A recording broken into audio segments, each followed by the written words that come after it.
Şimdi biz bunu hasadı kaldırdıktan sonra kış çıkarken ekeriz. Sularız, saçarız tohumunu çıkar. Mart'ın ortasında falan çapalarız. Yani çapa şey ederiz. Ondan sonra içinde hani haşhaşından ayrı bu ak haşhaş, bir de sarısı vardır. Ondan her şeyi yaparız. Bükme, börek, çörek, katmer, lokum ne istersin. Hamursuz, haşhaşlar yani ne aklına gelebiliyorsa hepsinden yaparız. Haşhaş bitkisi ürünleri bizim hayatımızda çok önemli yer tutar. Özellikle beslenmemizde sıvı yağından işte o yağ çıkarılma sırasında bize de çocukken sıcak sıcak yemesi hoşumuza giderdi.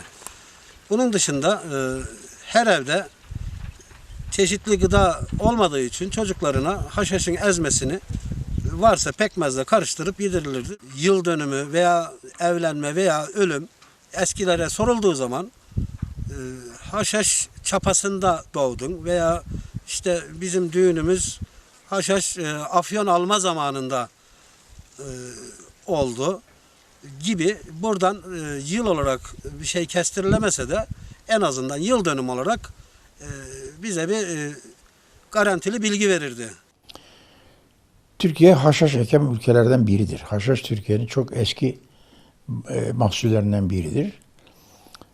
Birçok bölgede eskiden, yani bizim gençliğimizde, çocukluğumuzda geçtiğimizde birçok bölgede haşhaş yağ olarak yenirdi.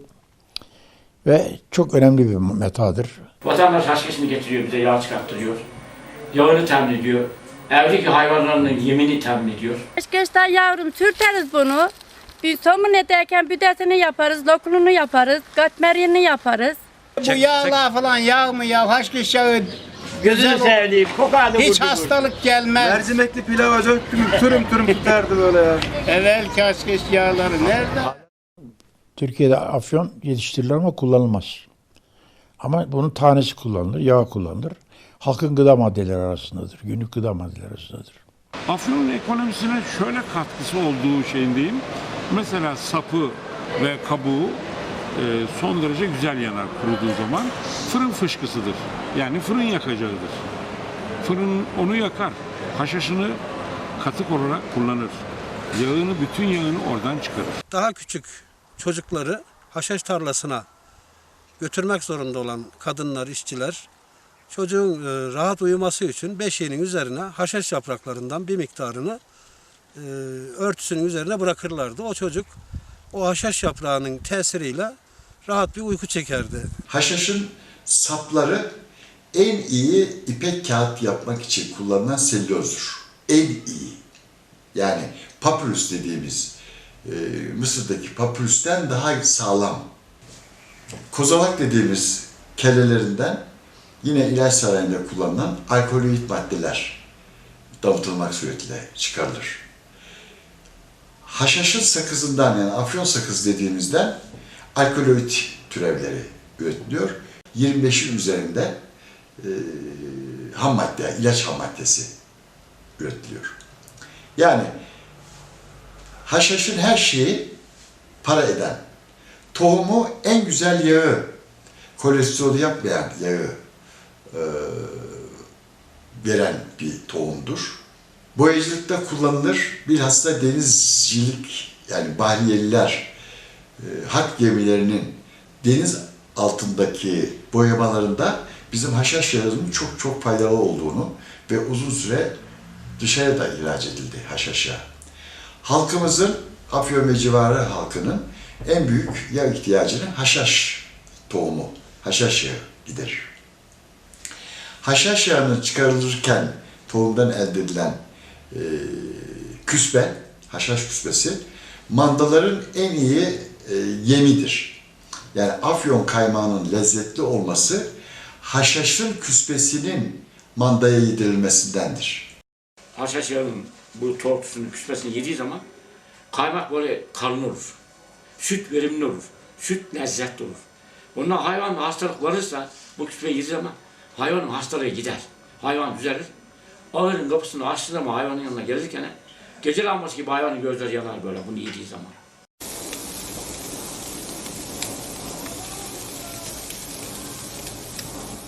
Efendim biz bu işi senelerdir, hatta bu milattan evvel 2500 sene evvel bu Türk milleti bu Haçkeş meselesini bilirmiş. Bunu çıkarmışlar müzede, bir heykelin ananın kafasında Haçkeş resmi olduğu belirlenir Afyon Müzesi'nde. Afyon'daki önemli bir merkez olan Sinada'da Roma paralarının üzerinde Afyon figürünün, Haşhaş figürünün figürlü paraların basıldığını biliyoruz ve bunlar hala müzemizde mevcut. Zorlu bir bitkidir. Ekimi, yetiştirilmesi, insan gücüne dayalı. Mevsim itibariyle özellikle çapası Şubat, Mart aylarına rastlar. Kış günlerinde çapalanır. Biz haşhaş bitkisi yazlık, güzlük diye iki şekilde ekim yapılır. Eylül'de, Ekim'de bu ekimler biter. Sonra çiçeklenmeye başladığı zaman seleksiyon olayı başlıyor. Yabancı çiçeklerini alıyoruz. Daha sonra işte kapsül oluşumu oluyor, takip ediyoruz. Eğer sulamak icap ederse bir ikinci su daha veriyoruz. Tabii bu çiçekten sonra iyice kurumadan evvel içi daha güzel olsun, dolsun taneleri diye. Daha sonra kırım aşamasına geliyor. Kırım zamanı şu anda. Kırdıktan sonra bunu çekiyoruz makineyle. Emine, büyük Emine.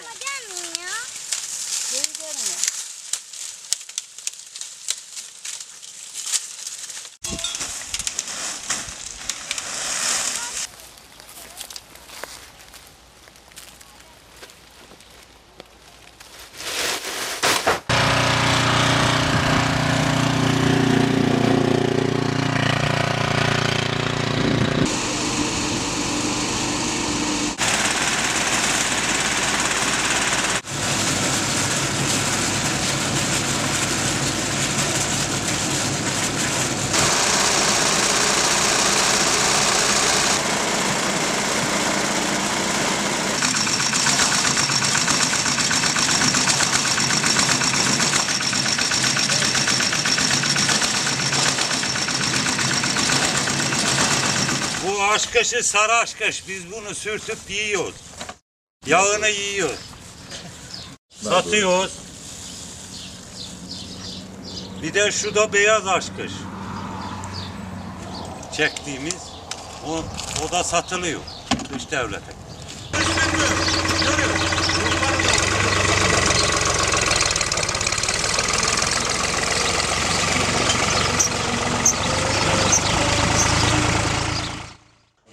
Haçkeşi getirir, biz ezer, bozar, tavlar, yağını çıkarız, yağı vatandaşın olur, küspesi bizim olur. Ücret olarak küspesini alırız. Küspe yem, çok kıymetli yem. Yani Afyon'un eskiden kaymağını kaymak eden bu haçkeş küspesidir. Hayvanlarımıza da bunun küspesini yani özel olarak yedirilirdi yani bayağı doğranıp yedirilirdi yani. Mutlaka bunun da aldığı ondan bir tat, ete geçen bir lezzet, bir tat tabii var, olmaması mümkün değil yani. Velhasıl öyle diyelim, tabiatta hiçbir şey lüzumsuz değil.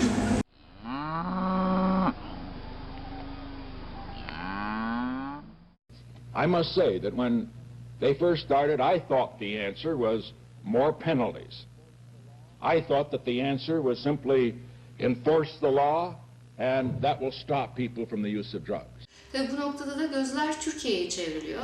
Neden Türkiye'ye çevrildi diye bunu araştırdığımızda şunu görüyoruz. Çünkü bu sıradaki uyuşturucu satıcıları iç piyasada uyuşturucuyu pazarlarken bunu Türk haşhaşı olarak pazarlıyorlar. Oysa ki bu uyuşturucu altın üçgenlerinden uzak doğuda bir bölgeden geliyor.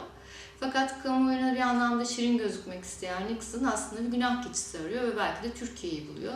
Özellikle de 1969 sürecinde Türk-Amerikan ilişkilerinin fazlasıyla gerginleştiği, özellikle Demirel hükümetine de haşhaş ekiminin daraltılması konusunda baskılar yapıldığını düşünürsek bunu daha yakından anlamamız mümkün olacaktır. Yine özellikle Türkiye 1965'ten sonra Kıbrıs meselesi konusunda çok yalnız kalmıştır uluslararası kamuoyunda ve Sovyetlerle de ilişkileri düzgün bir platforma taşınıyor. Sovyet Başkanı Kosyginin Türkiye'ye gelmesi, Demirel'in Sovyetler Birliği'ne gitmesi, yine Irak'ın Sovyetlerden aldığı uçakların Türkiye hava sahası üstünden geçmesi ve hatta yakıt ikmalini yapması, Türkiye'nin Orta Doğu politikası, bunlar hep Amerika'yı rahatsız eden şeyler. Dolayısıyla o gündeme taşıdığı haşhaş meselesinin arkasında aslında Türk-Amerikan ilişkilerinin gerginleşmesini görmemiz mümkün. 1960'lara geldiğimizde uyuşturucu maddelerin genel olarak Amerika Birleşik Devletleri'nde ciddi bir soruna, sosyal soruna ve ekonomik soruna sebep olmasından dolayı yavaş yavaş Türk-Amerikan ilişkilerinde bu afyon meselesi de tekrar önem kazanmaya başladı. Buradaki dönüm noktası 1968'de Richard Nixon'ın Amerika Birleşik Devletleri'nin başkanı olmasıdır. Çünkü Nixon seçim kampanyasını esas itibariyle iki unsur üzerine kurmuştu. Bir tanesi Vietnam Savaşı'nı bitireceğim diyordu. İkincisi de Amerika'daki uyuşturucu sorununu sona erdireceğim diyordu. Evet, haşhaş meselesi Türk-Amerikan münasebetlerinde biraz çok abartılmış bir konudur. Hadise şudur. Nixon 1968 seçimlerinde Cumhurbaşkanı seçildikten sonra kendi halkına vaat ettiği biçimde kendi gençliklerini ve dünya gençliğini zehirleyen bu afyon meselesini ele aldı. Ve dünyada afyon ekimi ortadan kaldırılırsa bu haşhaş meselesi ve ondan elde edilen uyuşturucu madde meselesi hallolur biçiminde meseleye girdi. Resmi rakamların Amerika'nın, ki gayri resmi rakamlar bunun kat be kat ötesinde olduğunu söylüyor bize. Doğrudan doğruya uyuşturucu bağımlısı olan insanların sayısında olağanüstü bir artış var. 1950'lerden başlayacak şekilde bu. Bunun da pek çok sebebi var. Yani pop kültür gösteriliyor, cinsel devrim gösteriliyor ve giderek bu refah toplumu içerisinde daha fazla arayış içerisine giren gençlerin uyuşturucuya yönelmesi gösteriliyor. Fakat hangi sebeple olursa olsun ortada bir vaka var. O da süratle artan uyuşturucu bağımlıları. Afyon'da afyon sakızından herhangi bir uyuşturucu olarak yardım alan insan hemen hemen duymadım desem yeri vardır. Yani kullanılmaz. Çünkü dinimizde de, örfümüzde de, adetimizde de, Türk geleneklerinde de uyuşturucu almak yasaktır, haramdır ve abesle iştigaldir yani. O yüzden afyon sakızı eksi olarak kullanılmamıştır. Kötü amaçla, uyuşturucu amacıyla kullanılmamıştır. Ne zaman Batı dünyası ve Amerika'da uyuşturucu müptelaları çoğalmaya başladı, sanki onlara afyon sakızını uyuşturucu olarak kullanan dercesine geldiler, bize 70'li yıllarda müdahale ettiler. Ve sınırlamalar getirdiler, kotalar koydular. I realize the need for money to deal with this problem. I am glad that in this administration we have increased the amount of money for handling the problem of dangerous drugs sevenfold. It will be $600 million this year. More money will be needed in the future. I want to say, however, that despite our budget problems, to the extent money can help in meeting the problem of dangerous drugs, it will be available. This is one area where we cannot have budget cuts because we must wage what I have called total war against public enemy number one in the United States, the problem of dangerous drugs. 1960'ların sonunda uyuşturucu sorunu ciddi bir boyutlara ulaşınca Nixon ben bunu ortadan kaldıracağım diye söz verdi, fakat öyle bir tabloyla karşılaştı ki kendi organize ettiği, yani Amerika'nın organize ettiği bir durum var söz konusu bu bölgede. İkincisi, bu bölgede uyuşturucuyla mücadele çok zor, dağlık bir bölgeden söz ediyoruz ve Amerika Birleşik Devletleri'nin baskı altında tutabileceği hükümetler değil bunlar. Yani Vietnam'da zaten savaş devam ediyor, pek çok Amerikan askeri Vietnam'da uyuşturucuya alışmış. Bunlara gelen uyuşturucu işte bu Altın Üçgen bölgesinden, özellikle Kamboçya'dan geliyor. Fakat Kamboçya'daki hükümet Amerika'nın her zaman sözünü dinleyebilecek, rahatlıkla uyuşturucuyla mücadele edebilecek hükümet değil. Çünkü bunların hiçbiri gerçek anlamda devlet yapısına sahip değil. İşte warlord dediğimiz bir takım klan liderlerinin elinde bulunan bir ticaretten söz ediyoruz.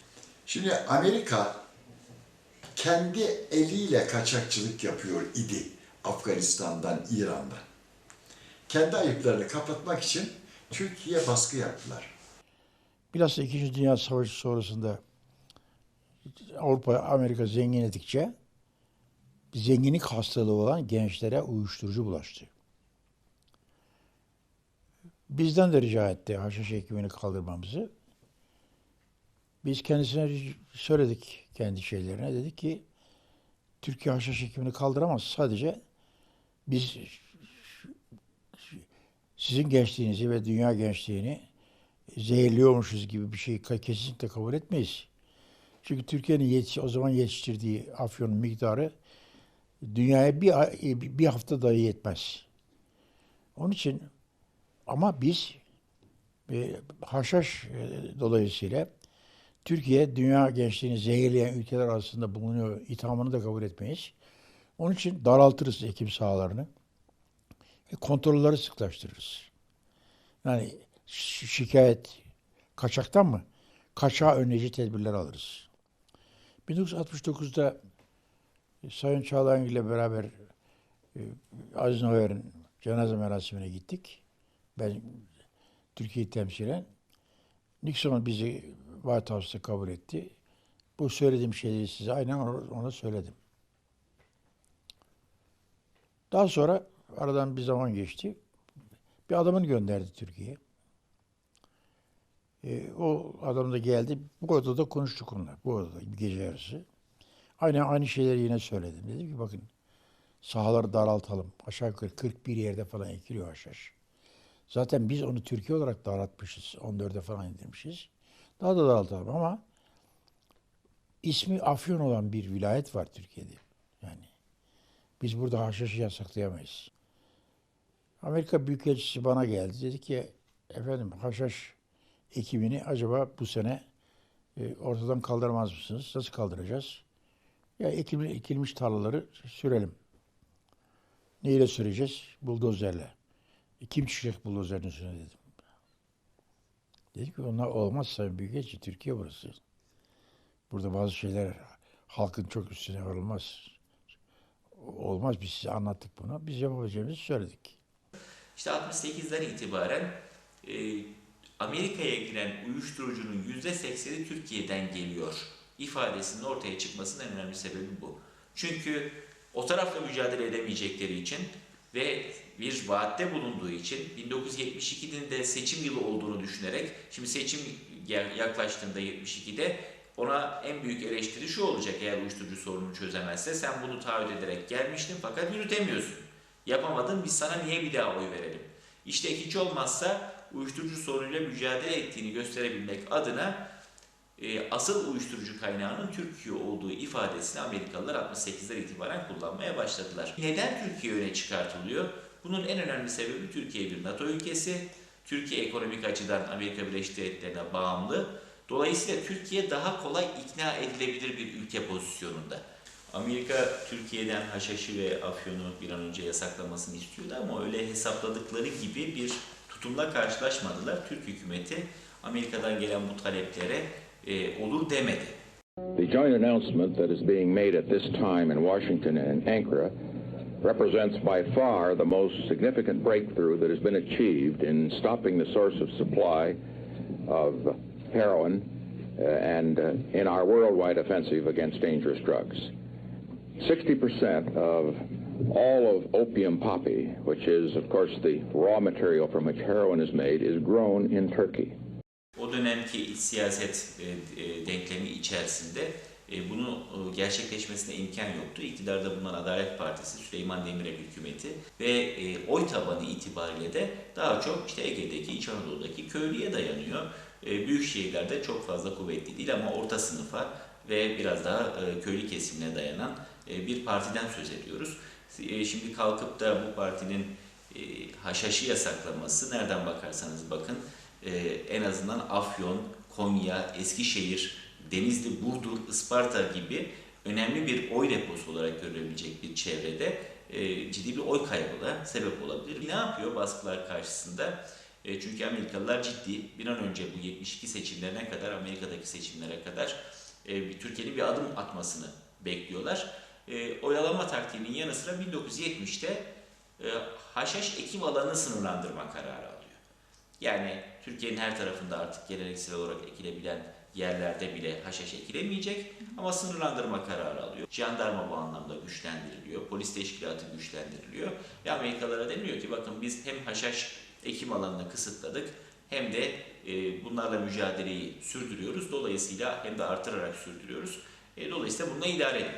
Amerikalılar bunu çeşitli siyasi nedenlerle Türkiye'yi biraz da köşeye sıkıştırmak amacıyla Türkiye aleyhinde kullandılar. Bunun kullanılmasında en önemli faktörlerden biri Amerikan vatandaşı olmuş bir Yunanlı senatör vardı. John Bredemas adlı bir beydi bu. Ben de kendisini tanıdım şahsen. Ecevit hükümetinin de iş başına gelmesinden önce böyle bir Nihat Erim hükümetine böyle bir karar aldırttılar. Şimdi Nihat Erim darbe hükümetinin başbakanıydı ve Nihat Erim'in bu kararı almaması için de hiçbir sebep yoktu. Çünkü Nihat Erim'i getirenler zaten Amerikalılar ve darbecilerdi. Nihat Erim Bey'e vazife teklif etmiş bulunuyorum. Kendileri lütfen kabul buyurmuşlardır. Önünüzde yeni başbakanımızı tebrik ederim. Tebrik ederim. Hayırlı ve başarılı olsun. Şu andan itibaren Türkiye'nin yeni hükümeti çalışmaya başlamıştır. Haşhaş ekimi 1971 yılının 29 Haziran'ında 12 Mart hükümeti yasaklamıştır. We turned the corner on drug addiction in the United States. Drug addiction in the United States is under control. Haziran 1971'den 15 Temmuz 1974'e kadar ki 3 sene Afyon için karanlık bir dönemdir. 71 senesinde bu yasak konurken Amerikalı bir senatör ne demişti biliyor musunuz? Dedi ki senatör, eğer Türkiye'ye koyacağımız bu yasağı Türkiye kabul etmezse İstanbul'u bombalarız demişti. İstanbul'u bombalayacağız demişti Nixon hükümetine. Aynen. Bunu bir senatör söylüyor. Haşhaş ekiminin, üretiminin yasaklanması zamanında tabii ki olumsuz etkileri en azından bu yağ çıkaran işletme sahipleri işsiz kaldı. İşsiz kalınca bunlar bir şekilde şehire göç. İşte yurt dışı göçü hızlansa da bizim köyün arazisi geniş olduğu için devlet öncelik vermedi. Yurt dışı işçi gönderimleri genellikle dağ köylerinde ve daha az arazisi olan yerlerde yapıldı. Bu yönden bizim köy çok olumsuz etkilendi.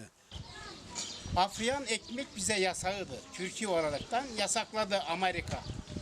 Bu 1970'lere geldiğinde bir askeri devrim oldu. O askeri devrimde Nihat Erim denilen bir profesör, ordinat profesör, onu da anarşistler adamı öldürdüler ya sonra. Bu adam haşhaş yasağını aldı. Biz dedik ya gittik, Ankara'ya gittik, meclise girdik, milletvekillerimizle beraber. Dedik ya bu nasıl olur da yasak olur? Çiftçileri zorladılar. Hatta yasak ektiyse, hani belki bir kereye mahsus adam yasak ektiyse böyle yeşil şeysini böyle tırpanla biçtirdiler. Biçtirdiler, imha ettirdiler. Yani bir şey ektiyse bile. Çiftçiye ne yapsın, boyun eğmiş, her zaman tepesine vurulmuş. Her zaman sevdiğini gösterememiş. Bunun böyle bir birliği yok, sendikası yok. Ekmeyeceksin demiş, tepesine vurulmuş.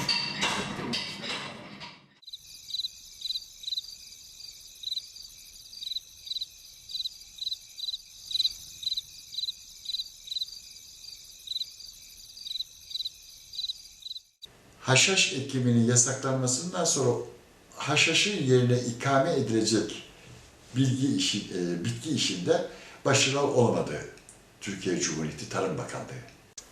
İşte devletin de yol göstermesiyle ayçiçek üretimi, ama ayçiçek sadece yağ için faydalı. Bunun yerinde bizim besinde kullandığımız haşhaş ezmesi ve diğer haşhaşlı ekmek türlerini yapma sıkıntımız oldu. Haşhaşın biz çünkü her şeysinden faydalanıyorduk. Sapından, kozasından. Ayrıca haşhaşın ekildiği alan ertesi yıl bizim için bir nadas alanı gibi her türlü ekime elverişli bir alandı. Bu arayış içerisinde haşhaşın yerini dolduran hiçbir bitki olmadı. Amerikalı bir heyet geldi. Toprak Mahsulleri Ofisi Genel Müdürlüğü ile koordineli bir çalışmaya girdiler.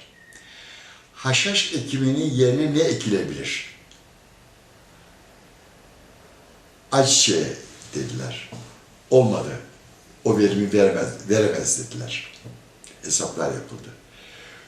Projeden haşhaş ekenlere ekim yasaklandığı için bir miktar para dağıtıldı nakit olarak. Milletvekilleri dedi ki, biz dedi bunun peşindeyiz, bunu bırakmıyoruz. Dosyaları getirdiler. Her birinde birazdan dosya var. Tamam. Biz Amerika'ya tazminat istiyoruz. Sizin tazminatlarınızı alacağız dediler milletvekilleri. Kayıtlı çiftçiye bunu ekipte ofise bunun sakızını teslim eden çiftçiye, kayıtlı çiftçiye tazminat verildi.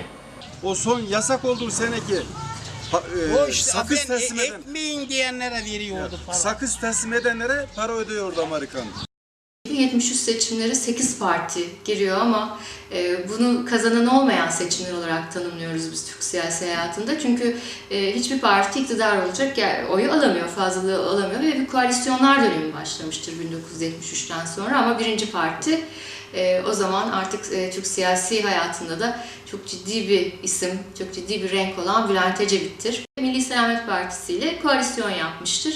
Tabii bu noktayı haşhaş konusunda değerlendirecek olursak Bülent Ecevit hükümeti zamanında haşhaş ekimi serbest bırakılmıştır ve rahmetli Ecevit'in de ifadesiyle Türk köylüsünün hakları bu anlamda korunmaya çalışılmıştır. Koalisyon hükümeti de gerçekten göreve başlar başlamaz her iki parti de zaten haşhaş yasağını kaldırmaya söz vermiş oldukları için haşhaş yasağını kaldıracaklarını ifade etmeye başladılar. Bu Amerikalıları ciddi anlamda endişelendirdi. Çünkü Amerika açısından bu bir stratejik kayıp olacak. Seçimleri 1972'de Nixon tekrar kazanmıştı.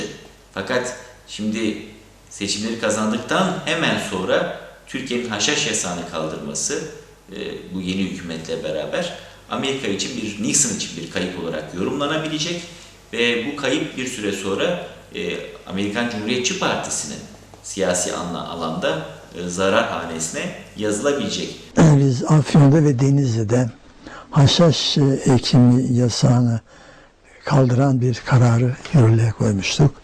Ama tam ben askeri uçakta hareket etmek üzereyken Ankara'dan o darbeyle ilgili haber geldi. Ayrıca Denizli kararımı iptal ettim nedenlerini açıklayarak ve sadece Afyon'daki konuşmamı yapıp Ankara'ya döndüm. Fakat Türk hükümeti geri adım atmadı. Yani haşhaş yasağının kaldırılması konusunda almış olduğu kararı, koalisyon hükümeti kendi içinde almış olduğu kararı halka resmen duyurma yolunu tercih etti. Buna karşı Amerikalılar son uyarılarını Haziran ayı içerisinde 1974'ün yaptılar. Yani eğer Türkiye haşhaş yasağını kaldırırsa Türkiye'ye ambargo uygulanacağı ifadesinde bulundular. 1970'te şeydeki haşhaş konusunda ve Amerika Birleşik Devletleri ile ilişkiler konusunda gösterdik. Şimdi düşünün ki haşhaş konusunda bizden önceki hükümet de karşı çok ağır şartlar getirmişti Amerika Birleşik Devletleri ve maalesef o şartlarda kabul edilmişti. Fakat biz programımıza hükümet konusunda, haşhaş konusunda bir madde koyduk. Amerika'nın bize yönelttiği tehditler en koyu kırgınlık döneminde Irak'a yönelttiği tehditlerden daha tohutları, daha ağırları bize yöneltilmişti. Mesela işte Sultanahmet Camii'ni bombalarız. Ona mavi cehet diyorlardı. Haşhaş ekimi yapılan köyleri bombalarız. NATO'dan kovarız sizi. Türkiye'yi bombalarız. Bunlar Amerikan üst yönetiminin en yetkili ağızlarından dile getirilmiş şeylerdi. Ona rağmen biz kendimize güvendik çünkü Birleşmiş Milletler'le birlikte bir formül oluşturduk. Aylarca çalıştık bunun üzerinde.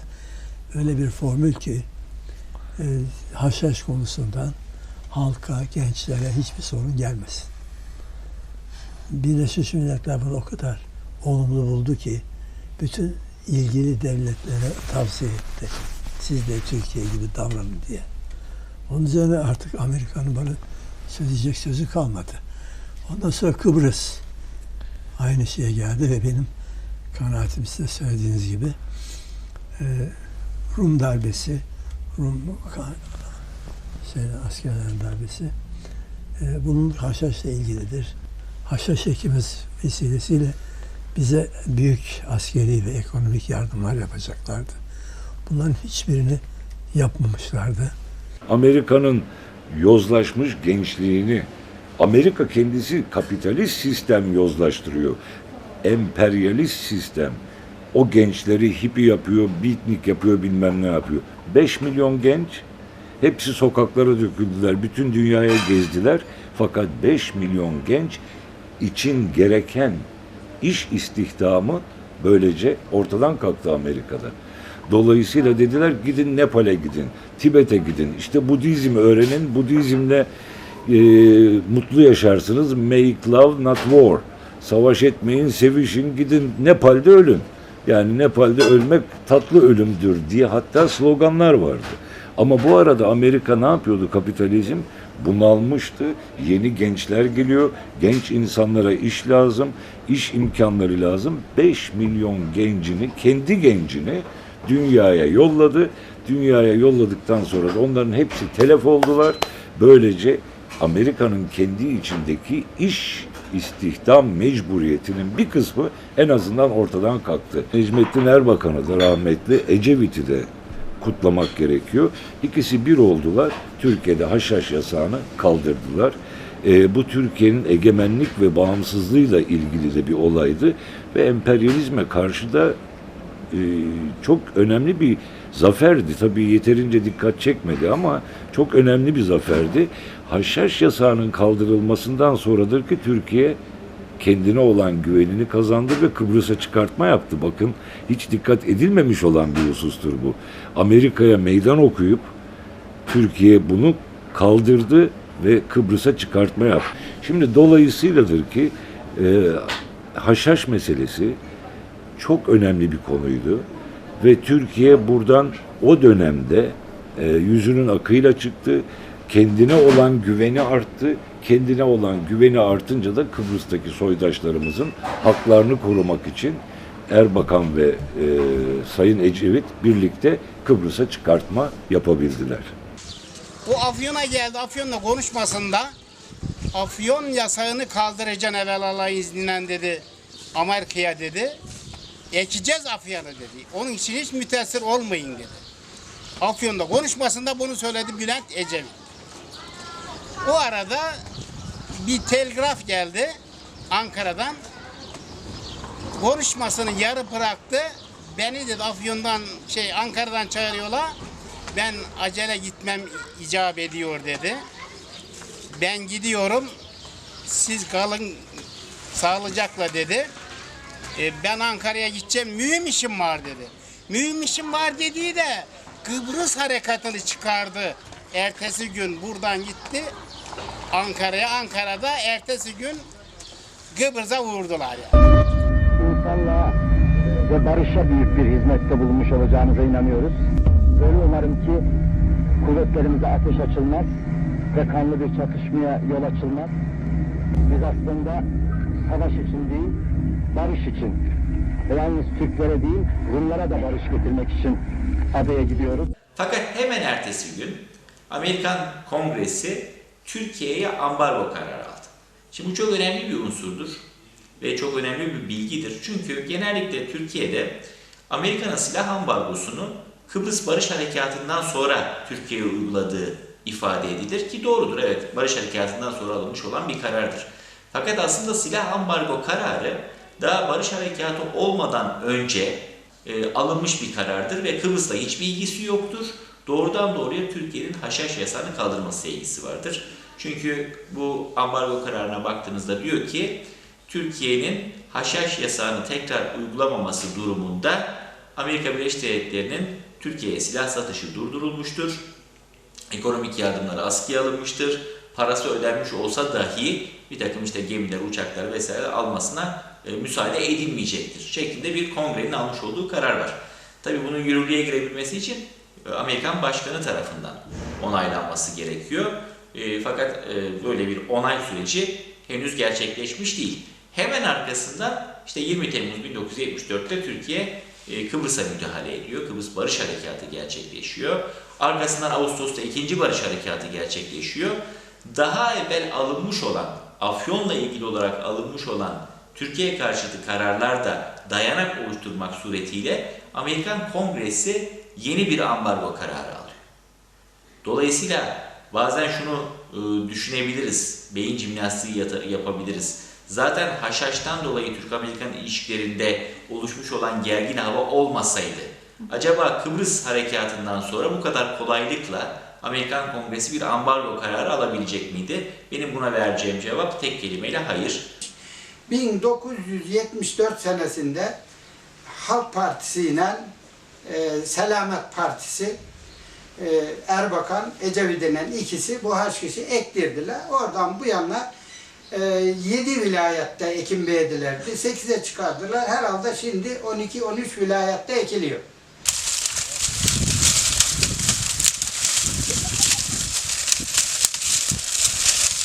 Bu haşhaş ekibini serbest bırakalım. Ne yapalım? Kapsülleri yurt dışında mı işletelim yoksa Türkiye'de nerede olabilir bu? O zaman bir sürtüşme oldu politikacılar arasında. Şurada olsun, burada olsun. En sonunda karar verildi ki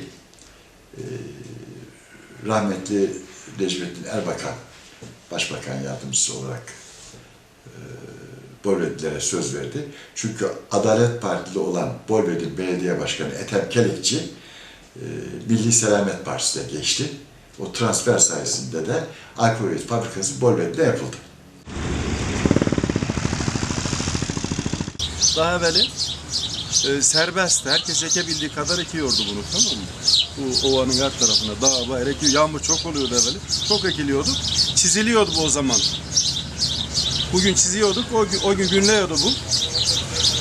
Sakız çıkıyordu bunun içine, süt çıkıyordu. O güneşi gördüğü zaman kuruyordu. Ertesi gün alıyorduk biz bunu sakız halinde getiriyorduk. Afyon Alkoletleri Fabrikası 1976 yılında Bolvadin'de temeli atılmış bir Alman firması tarafından yapılmıştır. 1981 yılında deneme üretimlerine başlamış. 1987 yılında kesin kabul yapılarak tamamen Türk Elem firması tarafından işletilmeye başlanmıştır.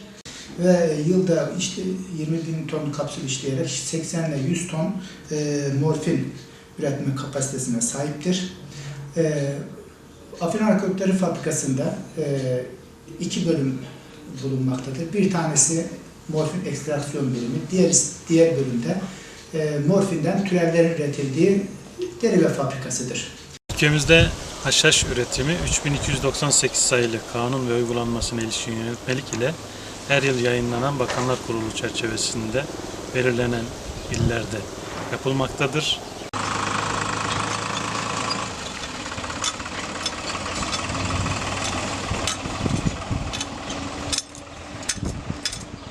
Ürünümüz iznine tabi olduğu için seri numaralı çift ruhsat form dilekçelerimiz mevcut. Bunları muhtarlarımız Ekim'den önce tanzim edip bizlere gönderir. Bizler de kontrolünü yaptıktan sonra bir nüshası üreticide kalmak şartıyla bir nüshasını ofis dosyalarına muhafaza ederiz. Alım zamanı geldiğinde üreticimiz elindeki form dilekçe izin belgesini bize getirir. Biz de kontrol ederek eşleştiririz. Herhangi bir hataya meydan vermemek için alım işlemine devam ederiz. Üretilen morfinin %95'i yurt dışına ihraç edilmektedir. Yıllık 80 ile 100 trilyon civarında da bir döviz girdisi sağlamaktadır.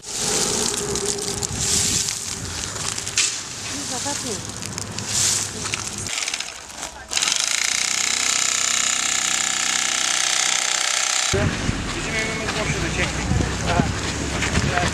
Oradan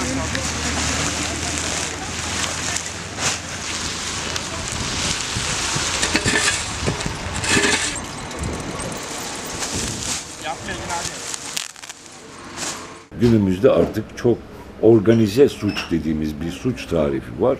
Bu suç tanımı içinde yer alan devletler yer alıyor artık. Eskiden şahıslar ve büyük çeteler yönetiyordu bu işi. Şimdi bizzat devletlerin kendileri yönetiyorlar. Son dönemde net bir şekilde görüyoruz ki uluslararası ilişkilerin tek unsurları bu yeraltı kaynakları değil. Bunun dışında belki bunlardan daha önemli hale gelen gıda ürünleri ve tarım ürünleri var. Çünkü siz petrolünüz olmazsa ölmezsiniz. Ama eğer gıdanız olmazsa yok olursunuz. İşte Afrika'daki açlık ortada. Dolayısıyla gıda ürünlerini kontrol edebilme, tarım ürünlerini kontrol edebilme, genetiği değiştirilmiş ürünler yoluyla hem büyük karlar elde ettirme kendi şirketlerine ama aynı zamanda başka ülkelerin de gıda politikalarını kontrol etme üzerinden bir yeni uluslararası strateji, tarım stratejisi ortaya çıkmaya başladı ve bunlar küresel bazda yürüyor. Ve yine 80'li yılların sonlarından itibaren bir takım çok önemli batılı ama daha çok da Amerikalı ve İsrailli tarım firmaları devletlerin bu politikaları uygulamasında da önemli derecede baskı unsuru olmaya başladılar. İşte şeker konusunda mesela, mısır konusunda veyahut pancar konusunda bir ülkenin diğerine baskı yapmasının artık çok olağan hale geldiği bir dönemden geçiyoruz. Haşhaşı da bu çerçevede değerlendirmemiz, Afyon'u da bu çerçevede değerlendirmemiz mümkün. Çünkü Afyon bir gıda ürünü olarak kullanılmasa bile işte haşhaş yağı, haşhaş tohumu falan dışında uluslararası alanda devletlerin, özellikle Amerika Birleşik Devletleri'nin o dönemde başka işleri finanse etmesi için kullandığı bir unsur haline gelmişti. İşte iki önemli örnek verdim. Bir tanesi Güneydoğu Asya'da Marksist yönetimlere karşı veya Marksist gerillalara karşı mücadele edenlerin finansmanında. İkincisi de Sovyet işgali sırasında Afganistan'daki mücahitlerin finansmanında uyuşturucu ticaretinin son derece önemli bir yeri vardı.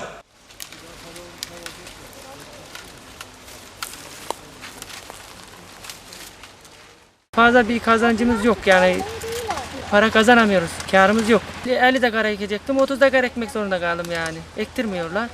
Orada da sıkıntımız var. Kotalı ekiyoruz, fazla ekim yapamıyoruz. Bize verilen dekara göre ekiyoruz yani. İleşber'in ettiği her şey çok ucuz. Arpa olsun, buğday olsun, bu olsun. Yani ne ekiyorsak biz tarlaya emeğimizin karşılığını alamayız. Haşhaşa kot uyguluyor, pancara kot uyguluyor. Yani çiftçi istediği şekilde yani hareket edemiyor. İstediği kadar ekemiyor. Yani mazotu bağlı geliyor, sattığı ucuz geliyor. Bu şekilde çiftçinin pek yani artırıp da şora koyacağı bir şey olmuyor. Sadece yiyeceğine mazota çalışıyor.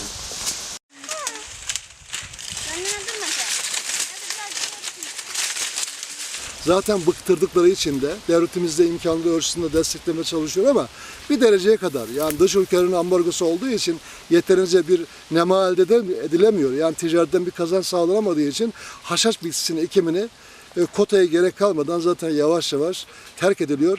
Ben şuna üzülüyorum. Binlerce yıldır bu coğrafyanın en ana bitkilerinden biridir haşhaş. Böyle bir bitki Anadolu'da neredeyse belli bir süre sonra herhalde son bulmuş olacak. Böyle bir kültür yok edilmiş olacak. Batılı güçlerin yüzünden. Buna üzülüyorum.